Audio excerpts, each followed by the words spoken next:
গত পরশুদিন আসছি। বেচা কিনা তা কোনো বেচা কিনা হয়নি আমাদের, তা আমরা বলবো কি করে যে বেচা কিনা হবে। সার্বিক ব্যবস্থা তো কোনো ব্যবস্থাই দেখছি না, এখানে বিদ্যুৎ নাই, তারপরে টিউবওয়েল এখনো দেয় নাই, টয়লেট দেয় নাই। ভোগান্তি আমরা ওই নদী থেকে পানি নিয়ে এসে গরু খাওয়াচ্ছি, গোসল করছি ওখানে। নিজের পানি আর এক জায়গা থেকে নিয়ে আসা হচ্ছে, এই আর কি। ওই মসজিদে নিয়ে আসি, এবার আমাদের টাকা দিতে হয় না। ওই যেগুলো প্যান্ডেল করছে বড় বড়, ওরা তিরপল বাঁশ টাস দিয়ে ওর ভিতরে বান্ধি, সীমিত পয়সা দেওয়া লাগে। রান্না বান্না আমরা নিজেরা করি, আবার অনেকে হোটেলে খাই। খাবার পানি এইখান থেকে 1 কিলো হচ্ছে, মানে অনেক রাস্তা তো। মসজিদে আপনার ওই যে ইয়ের কোলে, ওখান থেকে মসজিদ থেকে নিয়ে আসছি।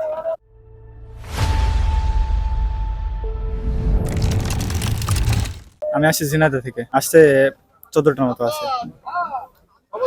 কবে আসলেন? আসছি বৃহস্পতিবার রাত্রে আসছে। এখন আমাদের এখানে আমাদের একটাও হয়নি আর কি।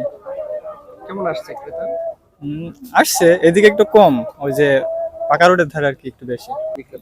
এখনো যতটুকু বলছে আমাদের লসে আছে আর কি। এই যে এই গরুটা তো 1.5 লাখ টাকা দাম করে, এটা আমাদের তো চাওয়া আছে একটু বেশি, 2 লাখ 2.5 লাখ চাচ্ছি। 7 মণ প্লাস আশা করছি।